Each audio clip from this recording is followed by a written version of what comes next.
Olá pessoal, tudo bem com vocês? Da mesma maneira que nós fizemos no módulo 2, em que nós adotamos a análise de mecanismos planos para a gente conseguir fazer uma simplificação no nosso desenvolvimento, agora eu vou abusar daquela hipótese de novo, eu vou trazer aquela hipótese de que estamos trabalhando novamente com mecanismos planos e eu vou recuperar aquela modelagem que nós começamos a fazer no plano complexo de Argand-Gauss. Para quê? Para que a gente consiga ter um desenvolvimento bem simples das equações da nossa velocidade. Tudo bem? Então, no vídeo de agora, a gente vai continuar a análise de velocidade de mecanismos, só que focando para mecanismos planos, os quais a gente está modelando via a equação de malha fechada aplicada ao plano de Argand-Gauss, para que a gente possa usar então a modelagem complexa. Tudo bem? Vamos retomar então um pouquinho aqui o que a gente tinha visto, tá bom?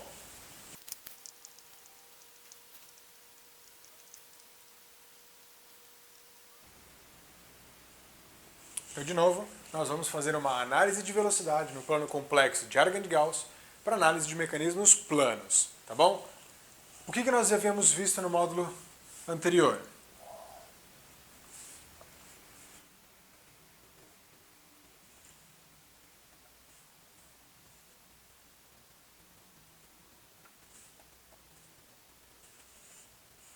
Então, de novo, desenhando aqui o nosso mecanismo de 4 barras, que é o nosso exemplo, chefe, que permite aqui os nossos desenvolvimentos, lembrando sempre que é só um exemplo, poderia ser qualquer outro tipo de mecanismo, Nós temos então o nosso ponto C, nosso ponto D e as nossas articulações. Aqui o nosso elo fixo, nós estamos considerando que sempre está aqui embaixo, que é o elo que liga O2 e O4, então as duas articulações, o ponto C e o ponto D. O nosso elo 2 é o elo motor, tá?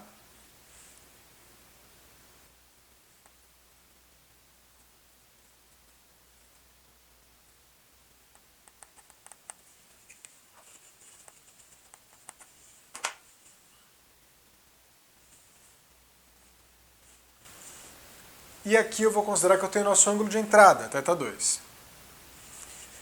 A partir de agora, nós também vamos considerar que eu tenho uma velocidade angular de entrada, que é um ômega2, tá bom? Lembrando que esse ômega2, ele é a derivada no tempo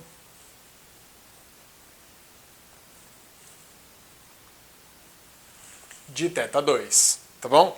Vejam que nós podemos ter uma entrada que varia no tempo, então uma entrada, eu abro um pouco, volto um pouco, eu abro um pouco, como se, por exemplo, eu estivesse considerando que este mecanismo é controlado, por exemplo, por um motor de passo, ou um servomotor. Eu consigo dar a entrada e dar as velocidades a cada instante.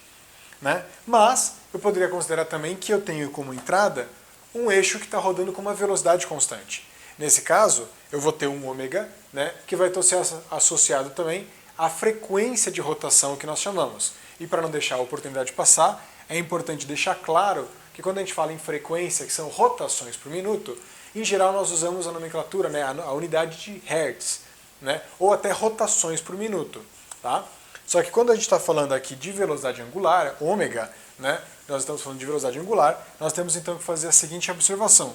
O ômega, ele vale 2π vezes a velocidade, a frequência de rotação desse eixo, caso esse eixo então esteja rodando com uma velocidade constante, tá bom? Então é importante lembrar sempre dessa observação, que o ômega vale 2π vezes a frequência. E a derivada no tempo do nosso ômega, do nosso ângulo, θ, já é o nosso vetor, o nosso vetor de velocidade angular, tá bom? O nosso ômega. Então isso daqui eu estou considerando como uma dada de entrada. O que eu quero agora é determinar também as velocidades, Aqui temos um θ3. Esse θ3 nós já encontramos no módulo anterior, tá? De análise de posição, nós já conhecemos esse ângulo. Só que agora nós queremos calcular quem é esse ômega 3, tá bom? Lembrando de novo que no módulo anterior nós fizemos essa análise para uma determinada posição, sem considerar um movimento, é como se ele tivesse parado. Tá bom? Nós sabemos então qual a posição que ele está, mas nós não sabemos a velocidade angular que ele está rodando. Da mesma maneira, nós sabemos quem é θ4, nós já resolvemos isso na análise de posição, mas nós ainda não conhecemos o nosso ômega 4, que é a velocidade angular com o qual esta barra está rodando. Tá bom? O que é que nós havíamos encontrado quando a gente fez a nossa definição, né, da equação de malha fechada? Nós havíamos definido aqui o nosso vetor R1, aqui, aliás, R1 não. O nosso vetor R1 era esse, vocês estão lembrados, que está associado ao elo 1. Esse daqui é o nosso vetor R2, esse daqui é o nosso vetor R3. E por fim, esse vetor ligando daqui a aqui é o nosso vetor R4. A nossa equação de malha fechada que havíamos encontrado para o mecanismo de 4 barras era então que, na verdade, o que nós havíamos escrito era o quê? Nós, para encontrarmos essa equação, nós pegamos um determinado caminho e fizemos ele por duas trajetórias diferentes, né? Então pegamos, por exemplo, o ponto, o vetor D menos O2, né? Que no caso é este vetor que liga daqui até aqui, né? Ele é o que? Ele é o vetor R2 mais o vetor R3. Então eu saio daqui, chego até o ponto C e depois venho até aqui, né? Então ele é R2 mais R3. Só que ele também é, se eu vier por R1, então venho andando por aqui, depois eu subo R4. Então ele também vale R1 mais R4. Tudo bem? Aquela é a nossa equação de malha fechada, de maneira vetorial genérica ainda. Tá bom? Na verdade, a equação de malha fechada fica quando a gente iguala aquela equação a zero. Então, nós tínhamos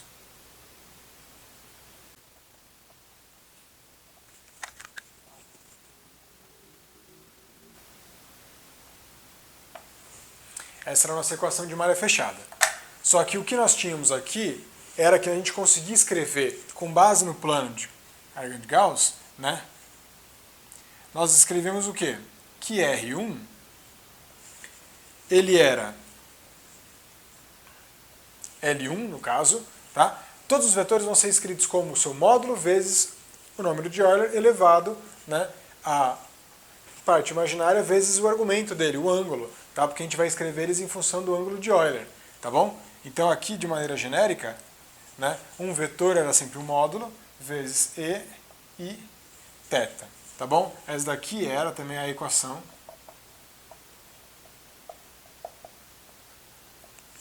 de Euler, tá bom? Então a gente vai representar um vetor complexo como o módulo dele vezes, né, o número de Euler elevado a número complexo vezes o argumento, tá bom? Então com base nisso a gente vai escrever cada um desses nossos vetores, tá bom? E em função também desses nossos ângulos, tudo bem? Vamos ver como é que fica?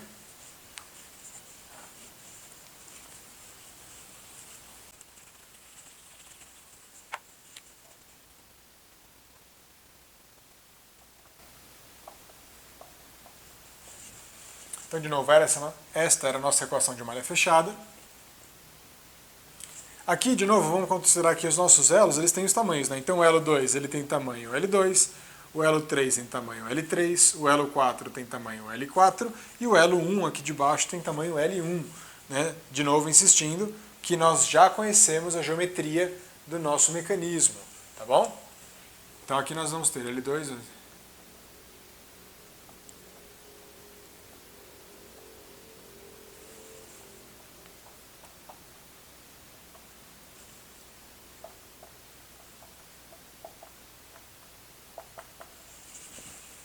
Aqui, de novo, para a nossa modelagem do mecanismo de 4 barras, nós já havíamos definido por hipótese inicial que o ângulo de θ1 era 0, tá bom? Então esse nosso L1 ele já está orientado no plano real apenas, tá bom?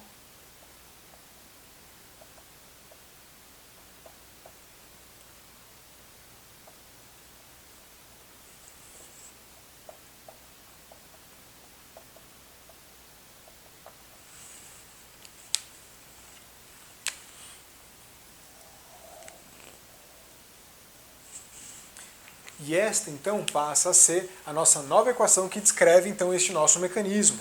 Tudo bem? Uma vez que eu conheço o ângulo θ2, eu consigo resolver esta equação e determinar também o ângulo θ3 e o ângulo θ4. Nós já vimos isso no módulo anterior. Se você está em dúvida, dá uma olhadinha lá. Tá? A partir de agora, eu vou considerar um passo além. Eu quero fazer uma análise de velocidades. E como é que a gente vai fazer uma análise de velocidades neste caso?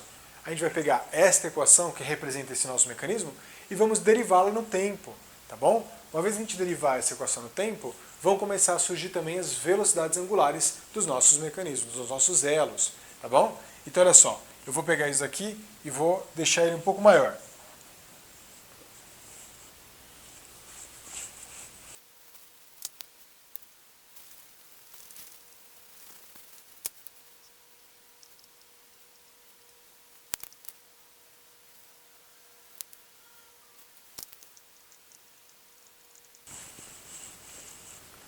Pronto, turma. Apaguei a lousa porque estava ficando bem cheia e agora coloquei só de novo a nossa equação final que havíamos encontrado. Coloquei o nosso desenho um pouquinho para lá para a gente não perder a nossa referência. Tá? Então, bem, havíamos chego nesta equação, que é a nossa equação de malha fechada, aplicada então para o nosso mecanismo de 4 barras, tá? Considerando então de novo que o θ1 foi assumido igual a zero para termos essa montagem. Tá? De novo, isso não é obrigatório, você no seu exercício pode definir da maneira como você quiser. Só que lembrando, claro, que você vai ter um que já é conhecido e outro com dado de entrada, tá bom? A gente não pode ter mais variáveis aí. Então a gente vai pegar esta equação e vamos derivá-la no tempo, tá? Então isso daqui era a nossa análise de posição.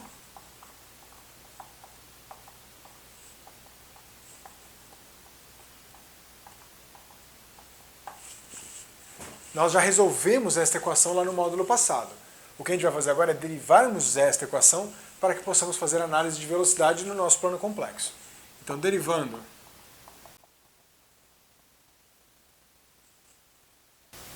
derivar esse resultado anterior no tempo, nós vamos ter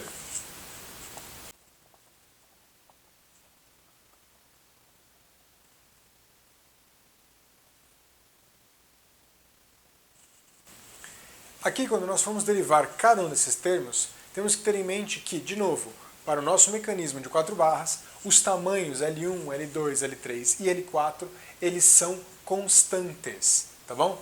Desta forma, a única parte que está variando é esta parte associada à exponencial, tudo bem?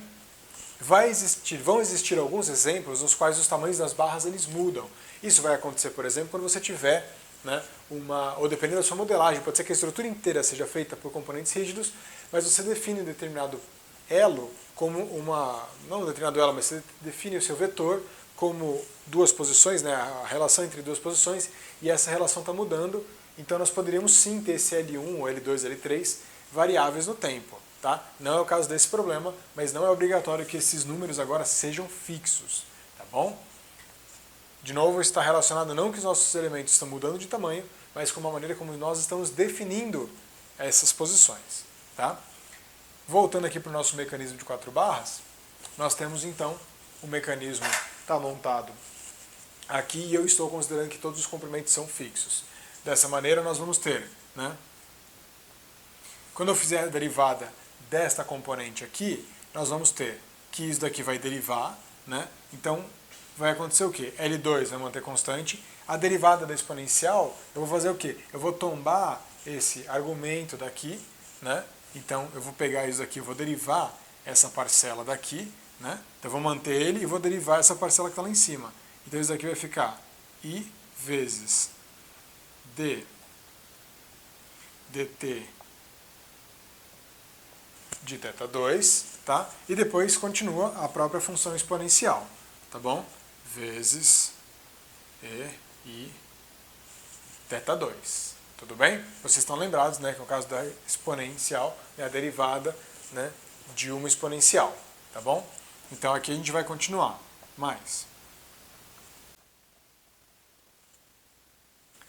Aqui, quando chegarmos nesta parte, a derivada no tempo de L1, de novo, considerando que L1 é um termo constante, no caso completamente real, essa derivada vai ser zero.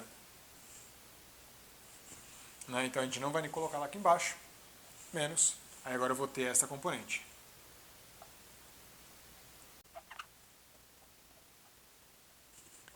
Essa descrição.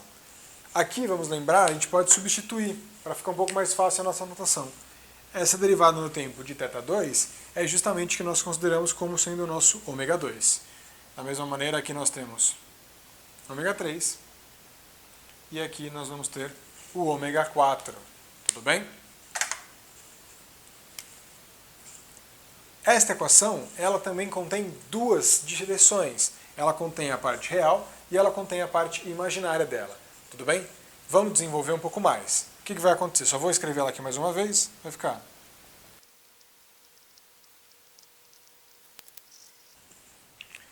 Essa equação ela parece completamente imaginária nesse momento, por causa que eu tenho o termo i em todos os lados, né, em todos os três termos. Acontece que o próprio exponencial, depois pela equação de Euler, ela vai ser aberta, né, na parte complexa e na parte imaginária. Tá bom? Que vai dar o seguinte.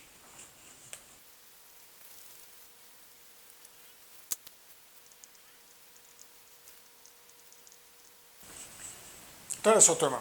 Havíamos chegado nesta equação, mas lembrando, né, que a equação de Euler, e elevado a i θ, é cosseno de θ mais i seno θ, né, lá no comecinho eu tinha escrito, na verdade, que R, né, L, E, I, θ. Isso daqui não chega a ser a equação de Euler, isso aqui é só uma representação no plano complexo, tá bom? Eu escrevi lá atrás que isso era a equação de Euler, na verdade, a equação de Euler, me corrigindo, né, lembrei agora, é esse resultado daqui, que vincula, então, a exponencial de um argumento complexo, né, com cosseno e seno, tá bom? Então eu vou aplicar esse resultado nessa equação daqui. Olha só como é que vai ficar.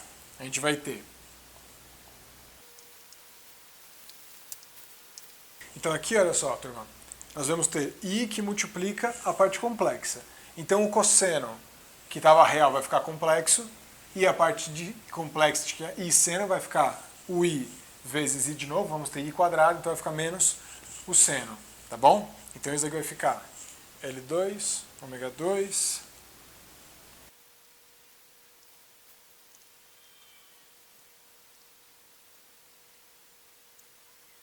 então, turma, eu apliquei esta equação de Euler nesta equação que nós havíamos obtido, então temos aqui L2, ômega 2, i vezes e elevado a θ2, então vai dar essa componente. Lembrando que o i, que é a componente imaginária, multiplicando o cosseno, vai estar aqui. Quando ela multiplicar i de novo vezes seno, nós vamos ter um i quadrado que vai ficar menos 1, o que justifica a troca desse sinal. Tá? E isso aqui vai se repetir aqui. Então nós temos L2 mais L3, menos essa componente de L4, tudo isso aqui tem que somar igual a zero. Tá bom? Temos, então, componentes reais e componentes imaginárias. Eu vou separar essas duas componentes. Tudo bem?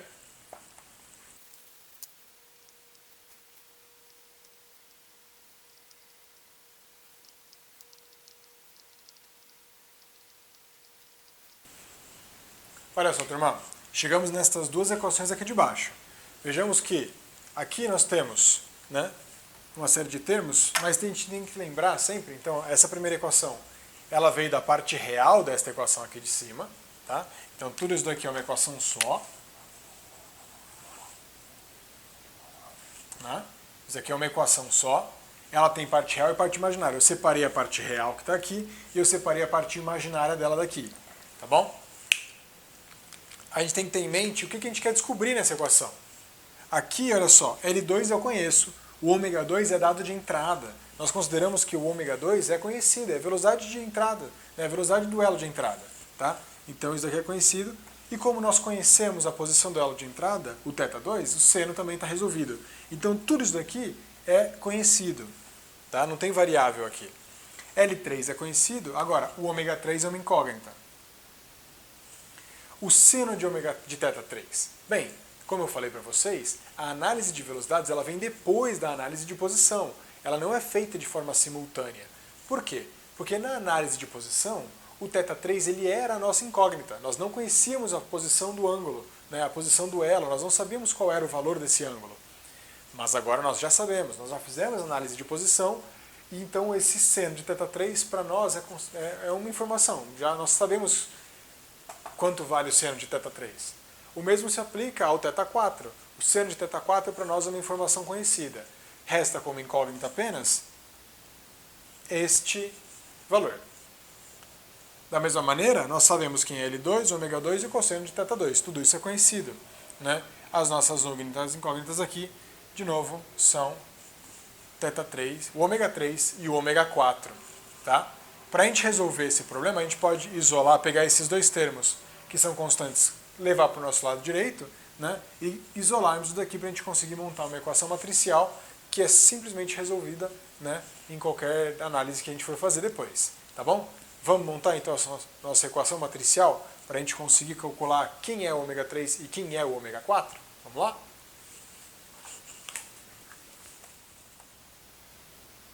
Então olha só, pessoal, com base nessas equações que nós já havíamos obtido, eu separei aqui então uma equação matricial, né, juntando então, definindo quem são as nossas constantes e quem são as nossas variáveis. Nós havíamos visto que as incógnitas desse nosso modelo são justamente as velocidades angulares dos elos 3 e do elo 4, dado que o elo 1, de novo, a gente considerou como fixo e o elo 2 é o nosso elo de entrada. Então nós conhecemos a velocidade angular ômega 2. Tá? Então eu separei essas constantes aqui, joguei para o lado direito, né, então inverti os sinais, e aqui eu separei, né, montando uma equação vetorial, aliás, uma equação matricial. Né? Então nós temos essa primeira matriz, né, que vai ter então menos L3 seno θ3, L4 θ4, né? Porque então esse termo pegaria esse termo com esse termo com esse termo com esse, então a gente recriaria esse nosso equacionamento, tá bom? Notem que essa equação daqui, né, esse primeiro termo daqui, essa primeira matriz 2 por 2, né, ela é função então de L3 e ela é função de θ3 e ela é função de L4 e de θ4 também, né?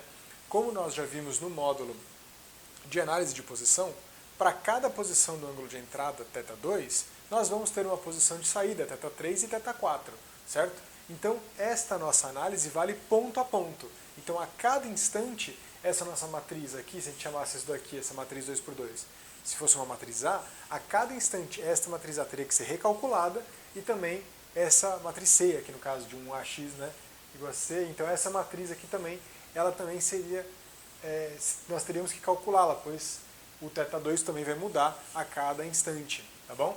Então, para cada iteração do nosso sistema, para cada instante, nós conhecemos um θ2, nós conseguimos calcular quem que é essa resposta aqui, quem é essa matriz A, né? E aí a gente resolve esse sistema para determinar naquele instante, então, em função do θ2 e também do θ3 e θ4, que já foram feitos na análise de posição, né? A gente consegue calcular, então, finalmente as velocidades ômega 3 e ômega 4, tá bom?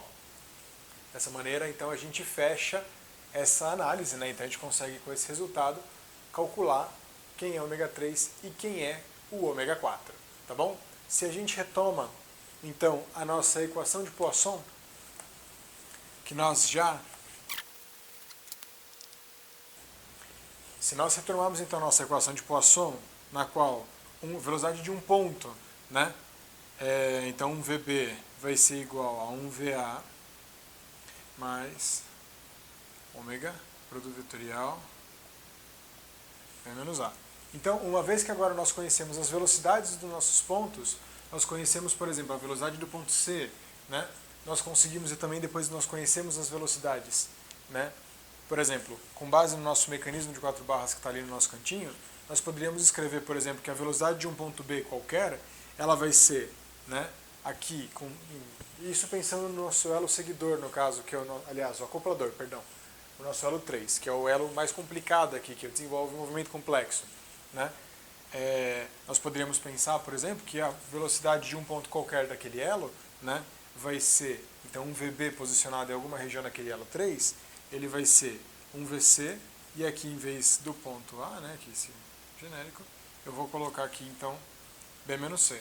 Como eu estaria falando do nosso elo 3, então aqui fazendo uma análise do elo 3, né, aqui eu colocaria esse ômega 3, tá? E aí a gente conseguiria então determinar a velocidade de um ponto B qualquer. Então se eu colocar, por exemplo, um ponto B aqui, né, eu conseguiria calcular essas velocidades, a velocidade desse ponto em qualquer instante de tempo também, tá bom? Então, de novo, uma vez que a gente conhece quem é o ômega 2, que é um dado de entrada, nós conhecemos o ômega 3 e o ômega 4, nós acabamos de resolver, e nós sabemos também quem são os tetas, nós conseguimos encontrar esse ponto em qualquer instante de tempo, né, e também determinar as suas velocidades, tá bom?